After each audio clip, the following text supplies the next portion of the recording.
Russia is certainly no stranger to territorial disputes. Today, the country has border conflicts with several of its neighbors, including Japan, Estonia, Georgia, and most notably, Ukraine. But unbeknownst to most of the world, it has yet another territorial dispute waiting to break out, namely with South Korea. Although South Korea doesn't technically border Russia, there is a small piece of land in the Russian Far East right at the border with North Korea, which is of particular interest to it, a territory known as Noktundo Island. As you can see, Noktundo Island isn't actually an island, at least not anymore. Up until about 250 years ago, it really was an island, created by the Tuman River, which right here flowed into the Sea of Japan or East Sea. And for the longest time, the island was a remote border outpost for the Korean kingdom. But then the river started changing its course and lost its northern arm, which left Noktundo permanently attached to the northern mainland, which was eventually controlled by Russia. The former island has been a Russian possession ever since. However, many South Koreans still see Noktundo as rightfully Korean territory, not least because the island played a special role in the life of one of Korea's greatest national heroes. The South Korean government, meanwhile, has been cautious about the issue. It has so far refrained from officially laying claim on Noktundo, but has also refused to recognize Russian sovereignty over it. This has raised suspicions that the South Korean government is keeping its claim dormant until an opportune moment may appear to pursue it. This opportune moment was long thought to be the unification of the Korean peninsula, which at this point does not seem very likely anytime soon.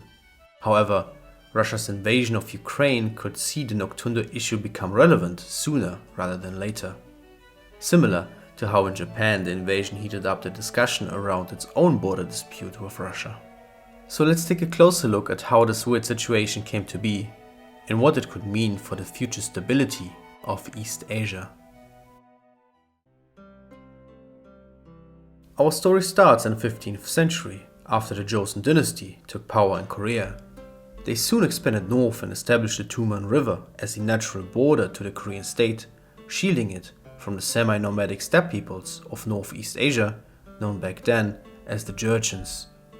And caught right in the middle of regular Korean-Georgian conflicts was a tiny island known as Noktundo, which became a remote border post to the Joeson. But it was in the 16th century that Noktundo would become a notable location in Korean history. Joeson, one of Korea's most celebrated national heroes, began his military career here and for years defended the area from Georgian attacks. The island played an important role in his life, particularly in 1587 when he suffered a major defeat which he barely survived. Despite unfairly losing all prestige and status as a result, he continued to fight for Korea as a simple foot soldier at first, and through dedication rose through the ranks yet again, just in time to save Korea during the Imjin War, Japan's first invasion of Korea. Later on in the 17th century, the various Georgian tribes were united and became known as the Manchus or later Jin. In the following decades, the Manchus went on to conquer China from the Ming dynasty, establishing in its wake the Qing. The Koreans were hostile to the Qing at first, but after some fighting entered into the traditional tributary relationship with it, as they had done with past dynasties ruling China.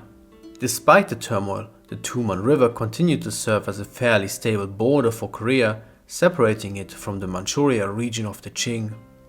But there were some issues. Firstly, the geographical knowledge about it was sparse and outdated, since government officials rarely saw the need to visit this remote area full of wild animals, bandits, and scammers. And secondly, the major geographical features of this area were frequently in flux. The peoples and tribes living here would move around and thus change the locations of the settlements, while the Tuman River was also changing its shape due to the flow and accumulation of sediment, and that made determining borders very hard. The latter issue would become essential in the development of the Noktundo issue. By probably the 18th century, the northern Tumen River arm would regularly dry up until it left Noktundo permanently attached to the Manchurian mainland. This only really became a problem when a new player entered the region, Russia. Russia had been expanding into East Asia since the 1600s, but it was in 1860 that they managed to gain significant concessions from the Qing. In the Treaty of Aigun, China ceded a significant part of Manchuria, including all its coastline, to Russia. This gave Russia a short border with Korea for the first time, marked by the Tuman River. And here lies also the origin of the Noktundo controversy.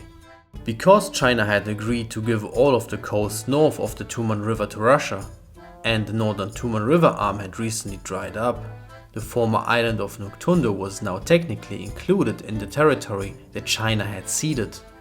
From the Russian perspective, this was legal since the annexation of Noktundo happened with the approval of the Qing government, the official overlord of Korea.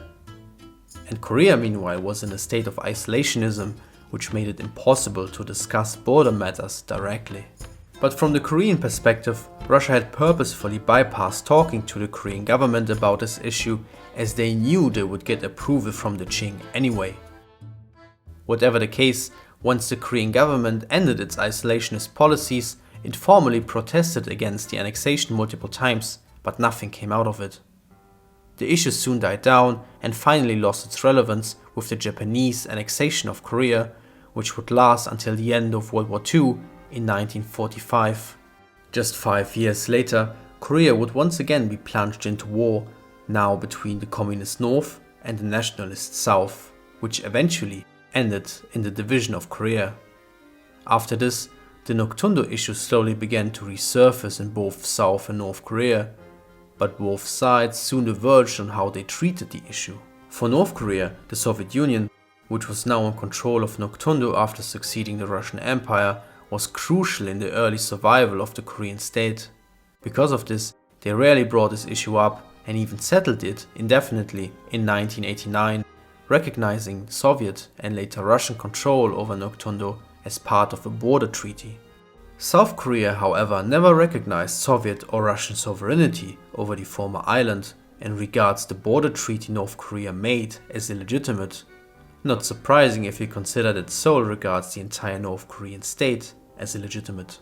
Nonetheless, the South Korean government has so far refrained from actively claiming Noktundo as Korean territory, but the former island has become an increasingly examined issue in the South Korean public and media, which brings us to the situation we have today.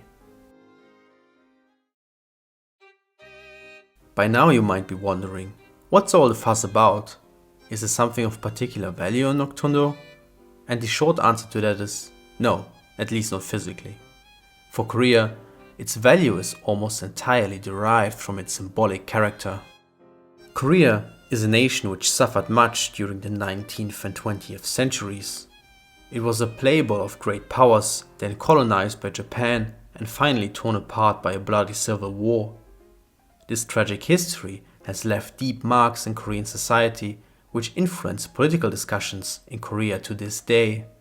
And border disagreements in particular can easily open wounds from the past. For many Koreans, the story of Noktundo is an example of all the injustices the country had to suffer.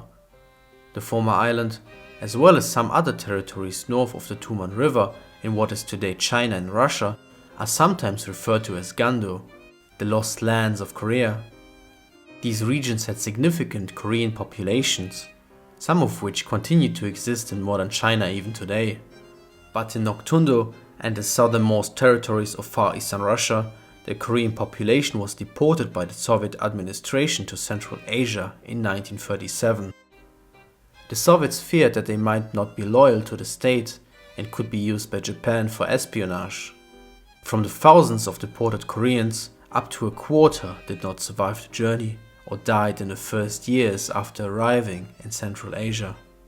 The desire to correct this injustice, coupled with the historic connection of Noktundo with one of Korea's greatest national heroes, has made some South Koreans demand the return of the former island from Russia to Korea. The South Korean government, however, has been cautious. Since the beginning, it has never affirmed nor denied Russian sovereignty over Noktundo. So for South Korea, the island is sort of like Schrödinger's cat. It's Korean and not Korean at the same time. The reason for this is simple. It would unnecessarily open a large can of worms.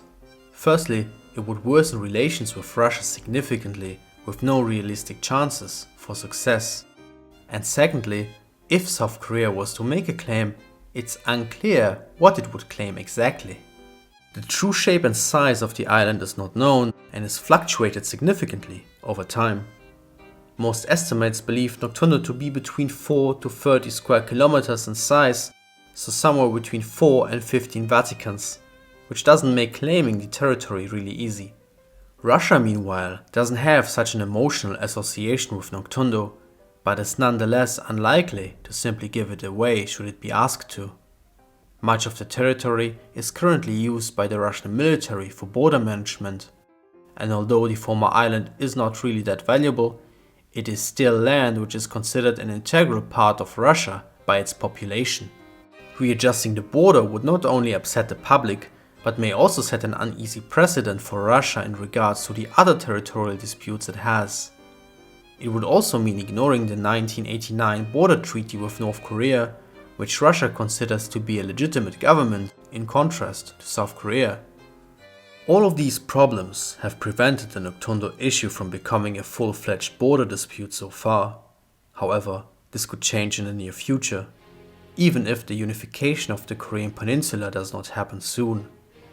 Russia's invasion of Ukraine has significantly damaged its relationship with many countries across the world, including South Korea, which adopted several Western sanctions against Moscow as well. If relations continue to worsen, the South Korean government could push for an official claim to be made on Noktundo to prepare for Korean unification scenario, and in hopes that Russia may end up in a weak position at some point, which could be used to Korea's advantage. In such a hypothetical case, Korea could offer an economically damaged Russia investments and easy access to the lucrative Korean markets in exchange for Noktundo. But the issue could also be solved through cooperation. In 2019, researchers from Russia, South Korea and North Korea began a joint archaeological project on Noktundo to search for ancient artifacts related to the presence of Joeson, which indicates that there may be hope for a less confrontational approach to solve the issue. At this point, it's impossible to predict what will develop out of this footnote of history. For now, let's keep an eye on the issue and hope that whatever happens, it will be resolved in a peaceful manner. A big thank you to my channel members and patrons Justin, Fred, Curtis and Rasmus for supporting this channel. I hope you all enjoyed this video, so if you did, leave a like or comment and let me know. I'll see you in the next one. Bye.